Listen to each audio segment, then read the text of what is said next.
Hello दोस्तों, स्वागत है आप सभी का हमारे यूट्यूब चैनल पे। तो आज लेके आ चुके हैं झनक शो की लेटेस्ट अपडेट आप सबके लिए। झनक शो में आजकल जो कोहराम मचा है उसे देखकर तो पूरी तरह से शॉक हो चुके हैं व्यूअर्स। बॉस हाउस में झनक की पगभरी की रस्म तो खुशियों के साथ शुरू हुई थी, लेकिन किसी ने नहीं सोचा था अर्शी की नफरत झनक को इस हाल में पहुंचा देगी। चटर्जी और झनक का रिश्ता, जो कि पहले ही इतना ज़्यादा उतार चढ़ाव से गुजरा है, इन दोनों का रिश्ता एक ऐसे मोड़ पे खड़ा है जहां से वापसी तो बिल्कुल नामुमकिन है। और वहीं अर्शी की बात कर ले। अर्शी अपने ही बेटी के पहले पति के साथ झनक की शादी बिल्कुल भी बर्दाश्त नहीं कर पा रही है। गुस्से की आग में अंधी होकर अर्शी ने झनक के जूस में एक खतरनाक केमिकल मिला दिया और इससे झनक की हालत बहुत ज़्यादा नाजुक हो गई और उसे तुरंत ही अस्पताल लेके जाना पड़ा। चटर्जी यहाँ पे अपनी पत्नी को तुरंत अस्पताल लेके भागता है। अस्पताल के कॉरिडोर में ऋषि का जो अवतार हमें देखने को मिला है, इससे पूरा का पूरा बोस परिवार कांप उठा है। ऋषि ने साफ तौर पे कह दिया है, अगर इस बार झनक को कुछ भी हुआ तो वो किसी को भी नहीं छोड़ेगा। और जो झनक का असली पिता है, वो एक ओर तो अपनी बेटी की जान के लिए तड़प रहा है, तो वहीं दूसरी ओर अपनी पत्नी के इस हरकत की वजह से शर्मिंदा है। वही कहानी में देखेंगे, ऋषि ने पुलिस को कॉल कर दिया है और अर्शी को जेल की सलाखों के पीछे भेजने का पूरा मन बना लिया है।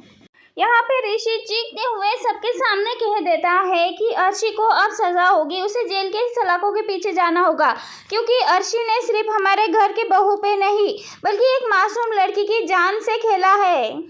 बॉस हाउस के बड़े बुजुर्ग, जो कि हमेशा ही झनक पे सवाल उठाते थे, झनक को बुरा भला कहते थे, वो आज ऋषि के इस बदले हुए अवतार को देखकर पूरी तरह से शॉक है। अर्शी यहाँ पे सफाई देने की कोशिश कर रही है कि उसने कुछ भी नहीं किया, लेकिन ऋषि के पास वो लैब रिपोर्ट और जूस का ग्लास मौजूद है। ऋषि ने साफ तौर पे अनिरुद्ध को चेतावनी दे दी है कि अब रिश्ता और लिहाज पूरी तरह से खत्म हो चुका है। यहाँ पे कह देता है कि अर्शी ने झनक की जान लेने की कोशिश की है और इन सबका हर्जाना उसे जेल जाके ही चुकाना पड़ेगा। पुलिस अस्पताल पहुंच चुकी है और यही सब देखकर अनिरुद्ध के चेहरे की हवाइयाँ पूरी तरह से उड़ चुकी है। वहीं अनिरुद्ध को भी पता है कि अर्शी ने इस बार अपनी सारी की सारी हदें पार कर ली है। ऐसे में अनिरुद्ध कुछ बोल नहीं पा रहा है। ऋषि की ये सारी बातों से यह साबित हो जाता है कि वो झनक से कितना ज़्यादा प्यार करते हैं और अगर झनक को कुछ भी हो जाता है तो वो अपने साथ अर्शी को भी जेल भेजने से पीछे नहीं हटेंगे। वही झनक अभी भी अस्पताल में है और डॉक्टर्स का कहना है कि अभी भी कुछ घंटे कुछ कहा नहीं जा सकता, यहाँ पे कुछ भी हो सकता है झनक के साथ। तो ऐसे में अनिरुद्ध की बेटी है झनक, तो अनिरुद्ध का दिल भी पूरी तरह से बैठा जा रहा है, क्योंकि अनिरुद्ध अपनी बेटी को खोने का डर बिल्कुल भी बर्दाश्त नहीं कर पा रहा। वही ऋषि यहाँ पे कह देता है कि अर्शी ने सब कुछ जानबूझ के किया है। तब यहाँ पे महिला पुलिस अर्शी को पकड़ने के लिए आ जाती है। तब अर्शी अनिरुद्ध और अपनी बेटी की ओर देखती है, लेकिन इस बार अदिति ने भी अपनी माँ का हाथ झटक दिया है। ऋषि ने साफ कर दिया है कि चटर्जी परिवार और बॉस परिवार में जितने भी संबंध बचे हैं, झनक को होश आने के बाद ये सारे वो सब नाते तोड़ के रहेगा।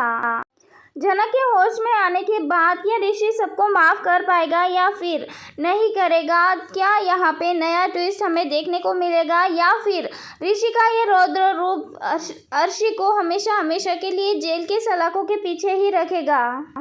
अनिरुद्ध का अपनी बेटी के लिए बढ़ता प्यार अब अर्शी के लिए काल बनने वाला है। तो वही ऋषि भी बहुत ज़्यादा प्यार करता है अपनी पत्नी से। झनक की इस नई कहानी में अर्शी का अध्याय अब पूरी तरह से जेल की सलाखों के पीछे खत्म होता हुआ नजर आ रहा है। हॉस्पिटल के उन गलियारों में जहां एक ओर तो ऋषि का गुस्सा देखने को मिल रहा था, तो वही दूसरी ओर अर्शी के घमंड को भी मिट्टी में मिला दिया। सबके सामने सच्चाई आती है कि आज झनक भी उसी नफरत का शिकार हुई है जो सालों पहले झनक के साथ हुआ था। लेकिन इस बार इतिहास खुद को नहीं दोहरा पाया, क्योंकि इस बार ढाल बन के खड़ा था ऋषि चटर्जी। हॉस्पिटल के बेड पे पड़ी झनक, जिसे होश आता है तो उसकी आंखों में खौफ साफ तौर पे दिखाई देता है, वो जूस का कड़वा घूंट। और अर्शी की आंखों में छुपी वो जानलेवा नफरत उसे बार बार याद आ रही होती है। जैसे ही झनक की आंख खुलती है, वो ऋषि का हाथ थामती है। ऋषि जो कई घंटों से बिल्कुल भी नहीं सोया था। ऋषि यहाँ पे अपनी झनक को ठीक देखकर फूट फूट के रोता हुआ नजर आता है, लेकिन ये आंसू कमजोरी के नहीं बल्कि उस खुशी के हैं कि झनक वापस आ चुकी है।